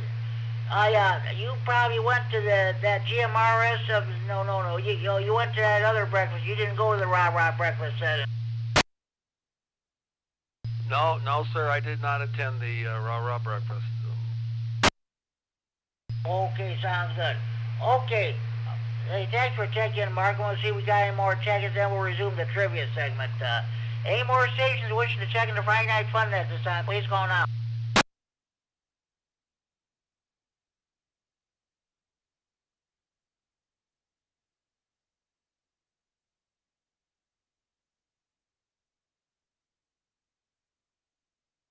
Okay, continue on with the trivia segment, but we're in the general portion. Yeah, I think oh boy. What in the, I'm not reading that. Oh boy. Alright, okay. Alright. Why is it important to know the duty cycle of the mode you are using when transmitting? A, to aid in tuning your transmitter. B, some modes have high duty cycles that could exceed the transmitter's average power rating. C, to allow time for the other station to break in during a transmission. D, to prevent overmodulation. Why is it important to know the duty cycle of the mode you are using when transmitting? A, to aid in tuning your transmitter. B, some modes have high duty cycles that could exceed the transmitter's average power rating. C, to allow time for the other station to break in during a transmission. D, to prevent overmodulation. Anybody have a correct answer to this question? B, Bravo, KB9ZDG. You are correct, Charlotte. You are correct. Why is it important to know the duty cycle of the mode you are using when transmitting? The correct answer is B, Bravo. Some modes have high duty cycles that could exceed the transmitter's average power rating. And the discussion is so long, I'm not even going to bother reading it. I'm going to move on to the next question. All right, I don't know how many use this kind of mode or not, but I'm going to read this question anyway. What is indicated on a waterfall displayed by one or more vertical lines on either side of a data mode or RTTY signal? A, long path propagation. B, backscatter propagation. C, insufficient modulation. D, overmodulation. What is indicated on a waterfall displayed by one or more vertical lines on either side of a data mode or RTTY signal? A, long path propagation. B, backscatter propagation. C, insufficient modulation. D, overmodulation. Anybody correct answer to this question?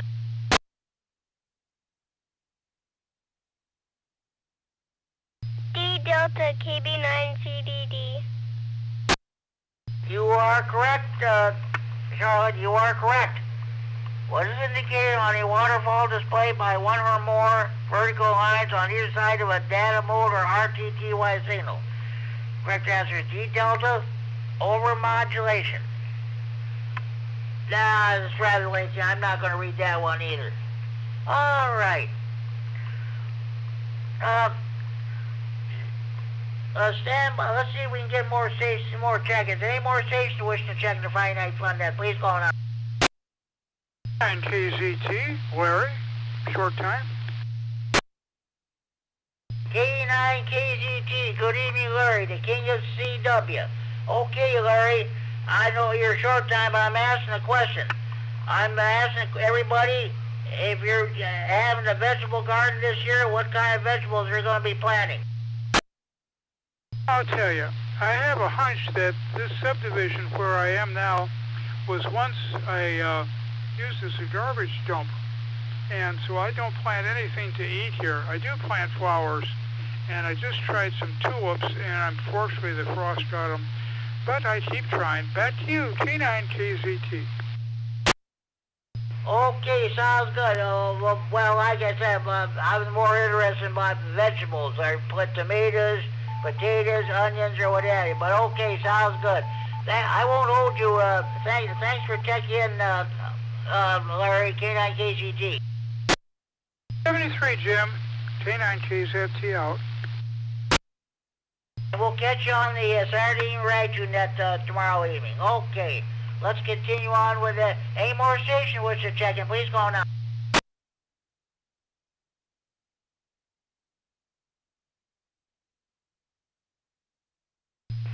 All right, let's go ahead with okay. All right. What is the relationship between high standing wave ratio, SWR, and transmission line loss? A, there is no relationship between transmission line loss and SWR. B, high SWR increases loss in a lossy transmission line. C, high SWR makes it difficult to measure transmission line loss. D, high SWR reduces the relative effect of transmission line loss. What's the relationship between high standing wave ratio, SWR, and transmission line loss? A, there is no relationship between the transmission line loss and SWR. B, high SWR increases loss in a lossy transmission line. C, high SWR makes it difficult to measure transmission line loss. D, high SWR reduces the relative effect of transmission line loss. Anybody have correct answer to this question?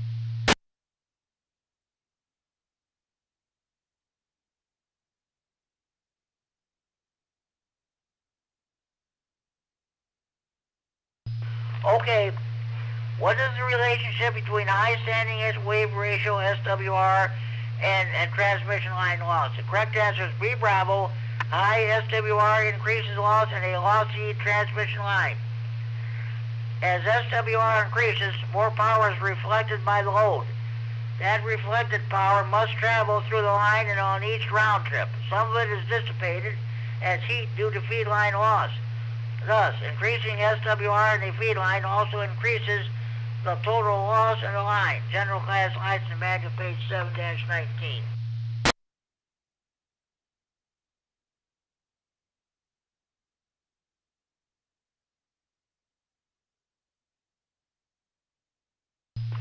Okay. Which of the following is a common way to adjust the feed point impedance of an elevated quarter wave ground plane vertical antenna to be approximately 50 ohms? A. Slope the radials upward. B. Slope the radials downward. C. Lengthen the radials beyond one wavelength. D. Coil the radials. Which of the following is a common way to adjust the feed point impedance of an elevated quarter wave ground plane vertical antenna to be approximately 50 ohms? A. Slope the radials upward. D. Slope the radials downward. C. Lengthen the radials beyond one wavelength. D. Coil the radials. Anybody have correct answer to this question? KE9N. Go ahead, Kurt. I believe you slope the radials downward. You are correct, Kurt. You are correct. Which of the following is a common way to adjust the feed point impedance of an elevated quarter wave ground plane vertical antenna to be approximately 50 ohms? Correct answer is B. Bravo. Slope the radials downward. A ground plane antenna is often constructed with a 1/4 wavelength of vertical radiating element and 1/4 wavelength horizontal radial wires that form the ground plane. You can change the impedance of a ground plane antenna by changing the angle of the radials. Bending or sloping the radials downward to about a 45-degree angle will increase the impedance from approximately 35 ohms to approximately 50 ohms, which is a better match to most coaxial feed lines. The General Class License Manual, page 7-1.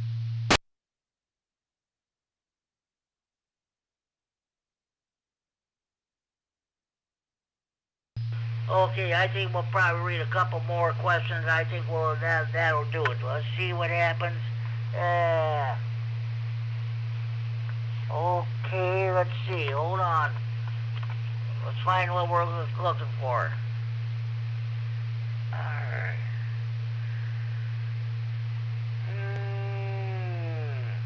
Okay. Okay. What must you do if an evaluation of your station shows that the RF energy radiated by your station exceeds permissible limits for possible human absorption? A. Take action to prevent human exposure to the excessive RF fields. B. File an environmental impact statement or EIS-97 with the FCC. C. Secure written permission from your neighbors to operate above the controlled MPE limits. D. All of these choices are correct. What must you do if an evaluation of your station shows that the RF energy radiated by your station exceeds permissible limits for possible human absorption? A. Take action to prevent human exposure to the excessive RF fields. B. File an environmental impact statement, EIS-97 with FCC. C. Secure written permission from your neighbors to operate above the controlled MPE limits. D. All these choices are correct. Anybody have correct answer to this question?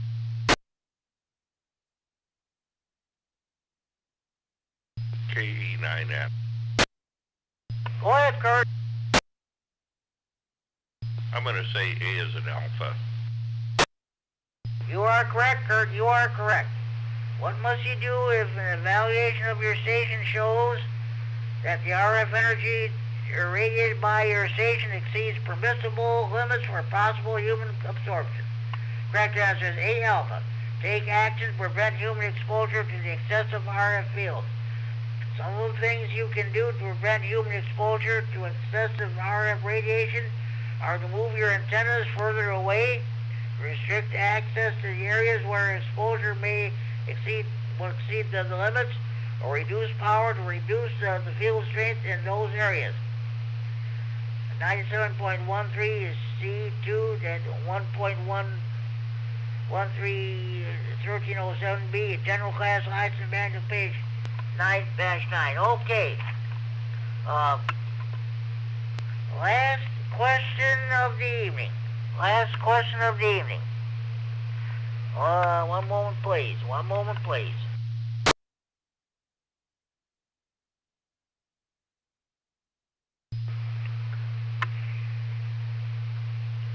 Alright, let's see. Hold on.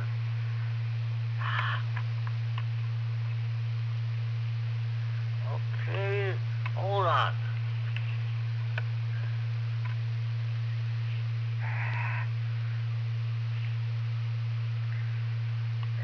Just a minute, alright. Okay, what are the toughest questions in the tech general and extra Q&A? Your tower questions, of course. You new ham radio operators, even though we're this the general class portion of the band, some of you are taking your technician's test for the first time. There'll be a testing session near you. Someday you're going to be involved in climbing the tower. You're either going to be climbing the tower itself, or you're going to be part of the ground support crew. Next question, if you get this answered correctly at a VE testing session near you, we'll probably get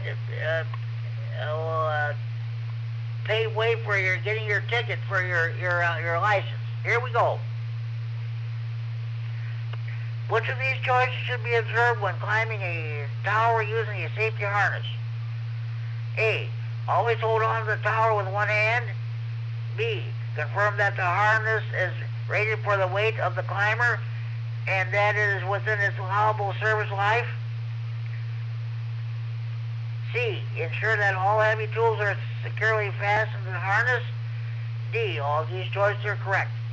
Which of these choices should be observed when climbing a tower using a safety harness? A. Always hold on to the tower with one hand. B. Confirm that the harness is rated for the weight of the climber and that it's within its allowable service life. D. Ensure that all heavy tools are securely fastened to the harness. D. All these choices are correct. Anybody have correct answer to this question? And you tower climbers should know the correct answer to this question by heart. KE9N. What? I'm pretty sure the answer is B, because you read this a couple weeks ago and I got it wrong. So I think it's B, though. You are correct, Kurt. You are correct, and you are also correct. I did read this a couple of weeks ago. That's right. I tried to avoid reading the same questions, but sometimes it doesn't work that way. But you are correct. Which of these choices should be observed when climbing a tower using a safety harness? Correct answer is B, Bravo. As you are climbing up or down, remember to take your time. It's not a race. Be sure your climbing gear is fully secure. Belts and harnesses must be within their service life and adequately rated for weight. Carabiners or whatever it is should be completely closed. Latching hooks should close away from the tower. Always use a safety lanyard or reductant lanyards. And remember that often forgotten rule. Follow the manufacturer's directions.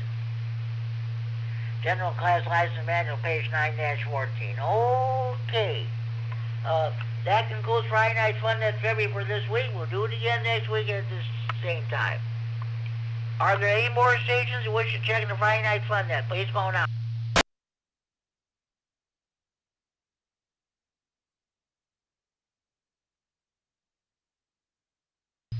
Okay, I'm going to give you a rundown of all the other nets we have in the area. Now, Chad, WI9HF called me on the phone.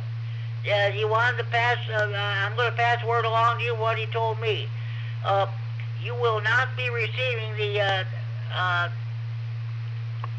Chicago Night Watch net either tonight, tomorrow, or Sunday due to technical difficulties with Chad's repeater. But the if you can pick up 443.750, that's their main CFMC UHF repeater. You can pick up that net on that frequency. So don't forget the Saturday evening ride tune net tomorrow evening at 8 p.m. on this repeater. I think Larry K9KZT. No, I think it was K9HKS ran the last Saturday.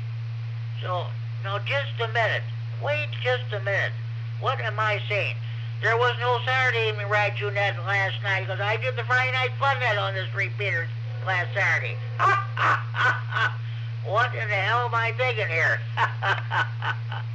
But anyway, Saturday evening ride tune net will take place tomorrow evening at 8 p.m. on this repeater.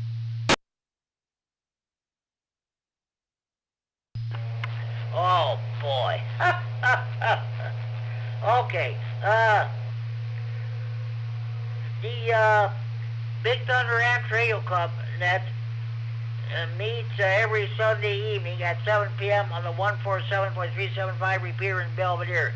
The Greene County Aries Races net meets at 7:30 p.m. on the 145.110 repeater in Monroe. Monday, don't forget the Monday evening, Monday Night Rah Info Net tomorrow, Monday evening at 7 p.m. on this repeater. It'll be, let's see, Larry K9KGT will do the net. I ran the net this past Monday night. Let me reset. Jimmy, you keep talking and getting me all goofed up. You're going to make me start drinking, you know. Oh, boy, I don't know what happened there. I said, geez, Louise, there was no ride tune net last Saturday. Instead, it was the Friday night fun net. And me questioning myself, I'm thinking, now wait a minute, he's getting me all goofed up. And the good thing you explained it, because I thought, man, it must be late or something, or my brain is kind of goofed up. Anyhow, KC9GCR, KE9N. Okay. Kurt, sounds good. I'm surprised that Dean K9FLO hasn't checked in, so he must have something else going on. Okay. All right. Well, back to the nets there. Let's see. Monday evenings, the Lee County Aries Races net meets on the 146.970 repeater in Dixon at 8 o'clock. The Kishwaukee Am Trado Club net meets at 8:30 p.m. on the 146.730 repeater in the DeKalb. Tuesday evening, you got the Tuesday evening net with Larry K9H9GO at 7 o'clock on this repeater, followed by the Rock County Public Service net on the 145.450 repeater at 7:30 p.m. Let me reset. At 8:30 p.m., you got the Ogle County AMS net, which meets on the 147.165 repeater at 8:30 p.m. It's a brief 5-minute or 10-minute net. When they get done, they go to the 146.595 simplex frequency for a brief simplex net. When they get done with that, they go back to the 165 repeater for the 9 o'clock Aries and Skywarn net. Wednesday evenings at 7 p.m. on this repeater, you got the Wednesday evening chat net. Also at 7 p.m., I do the Siemens County Aries net on the 147.390 repeater. At 7:30 p.m., you got the Greater Boyd Am Radio Club net, which meets on the 147.120 repeater in Boyd. Then at 8 p.m., we have our Wednesday evening swap net with Mel, N9RP, and I share the dues and net control. Mel ran the net last week, this past Wednesday, I should say. We couldn't do it last week because of the weather. We had canceled the net. So you hear amateur radio news lines, 15 minutes independent news broadcast devoted entirely to amateur radio. Thursday evenings, now don't forget that this coming Thursday you got the exercise. There will be no regular Skywarn net on Thursday at 7 p.m. on the 147-195 repeater. There will be an exercise conducted on the 195 repeater and also on the GMRS 462.575 repeater.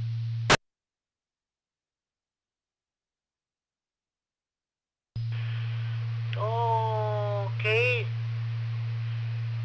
I think the Galgani area group meets on the 146.730 repeater at 7 p.m.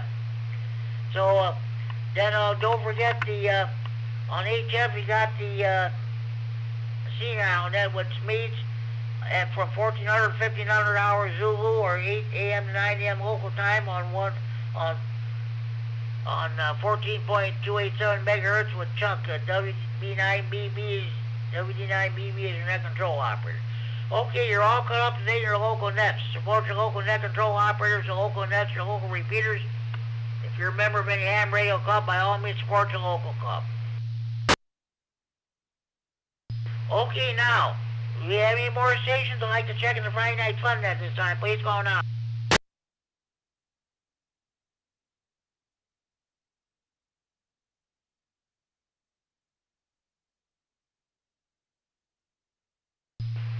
Okay, well, I guess I'll do my honorary check-ins then. One of the best guys in the whole world, he doesn't check in every Friday night, but he listens every Friday night. Richard, Head 9 CEO in Belvedere. Give him a call, area code 815-547-8686 if you're interested in 8 pieces of coax, or if you want tickets for the Sandwich Ham Fest. Hold on.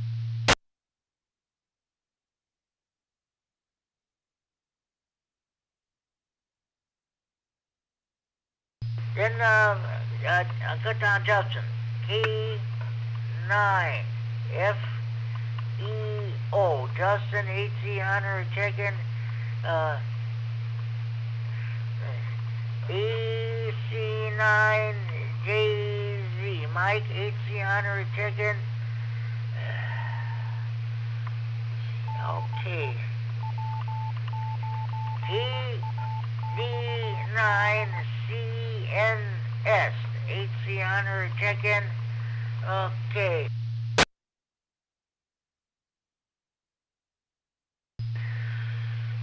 Okay, now I'm doing my Steam County check-ins. Let's see it. N9WSQ. George, our club president. By the way, got some good news. He moved he and his new bride moved to Lena. His house was not damaged, I'm happy to report, but there was a lot of damage to his car, and he lost a couple of trees. But it's good that his house was safe and sound. Okay. N9RPN. Mel, our repeater trustee. W9MSL. In Freeport, lives a few blocks west of me. His tree got blown down, and also he lost his HF antenna in the storm. All right, let's see.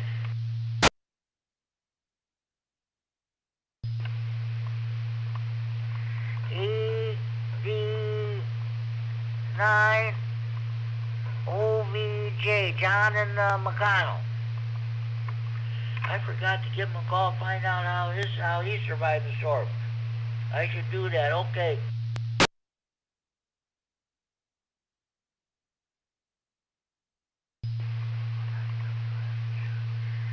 Alright, let's see.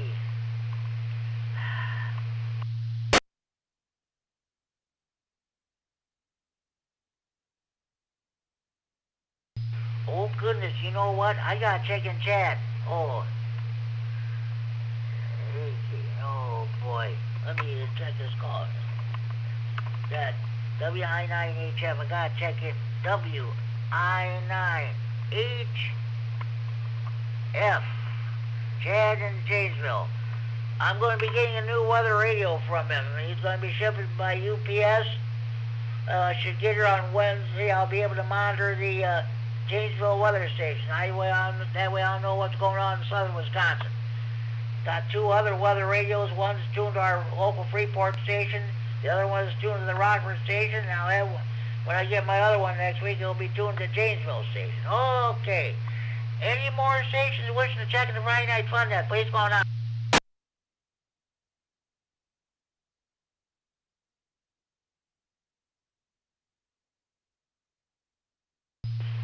Okay, I want to thank Rob for letting me use this repeater for the host of Friday Night Fun Net. I'm going to run down the list of stations who've checked in so far. Myself, K9GCR. Dave here at Freeport, N9DLB, lives a mile east of me. He lives more than beautiful downtown Freeport. Okay, H9GO. W9WYUM is better half. Thanks for the Amrag magazine. W9WBB, K9ASH, K9OLF Reuben in Cedarville, K9RUH.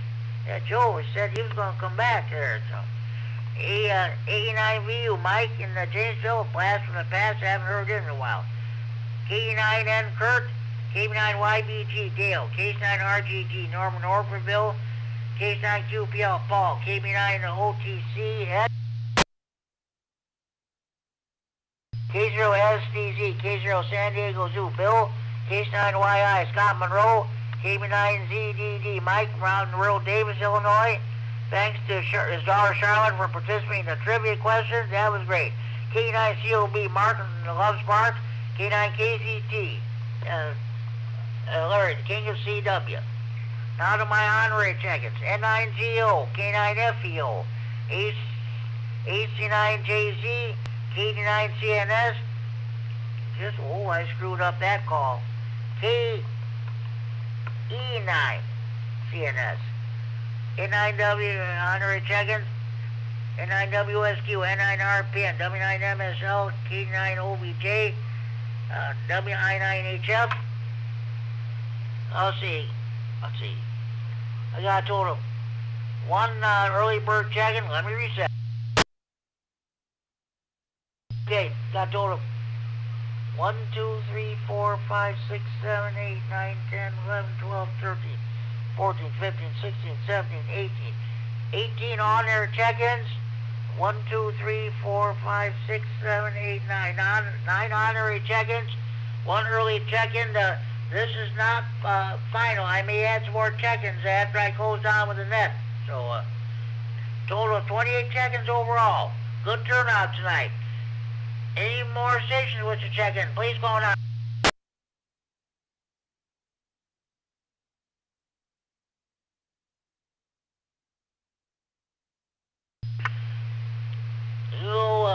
I have not heard from Kerry, KD9MAP. He was live streaming this net there, so hopefully he's listening. I'll tell you what. One moment, please.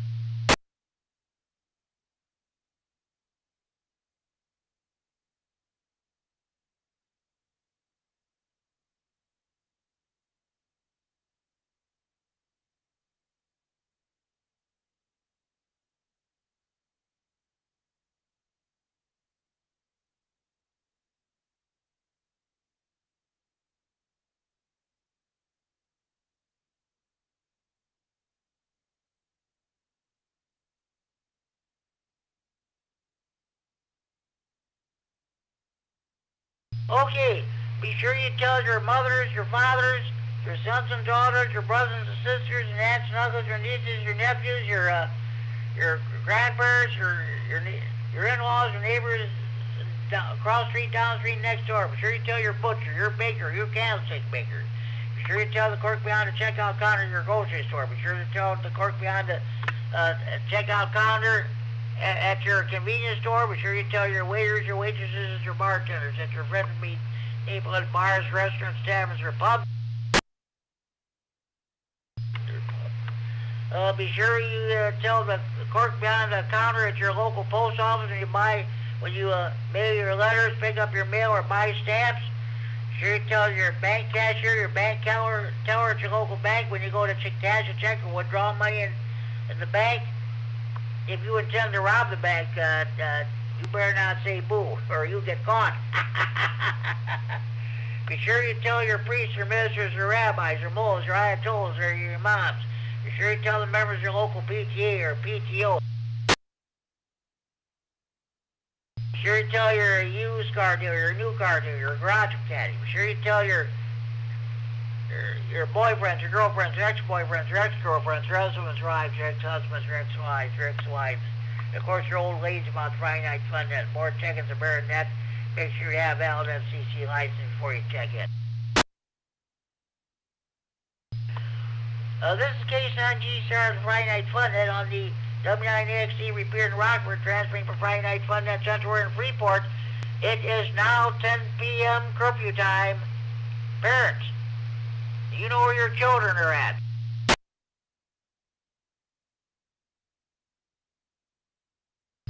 Lockdown, lockdown. Winnebago County Jail is now going into lockdown. When Kerry K9 MAP used to listen to the county jail frequency on his analog scanner, when VHF high band used to listen to dispatch radio, all the corrections officers at 10 p.m. Lockdown. Time to put the jail in lockdown. Time to put the jailbirds to bed. Night, night. Sleep tight. Don't let the bed bugs bite.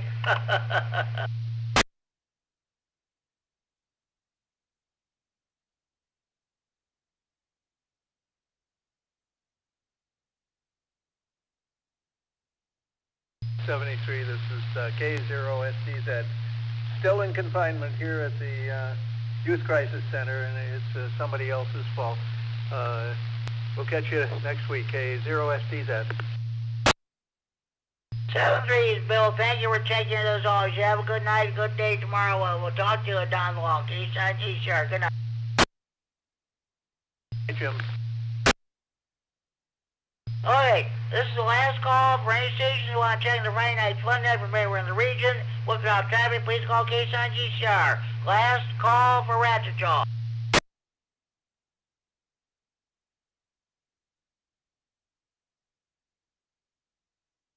Okay, this concludes the Friday Night Fun Net for Friday, April 24th, 2026 with an unofficial count of 28 check-ins. I may add more, we'll just wait and see what happens. That's not the final tally. Tune in again next week, same time, same repeater for another edition of the Friday Night Fun Net.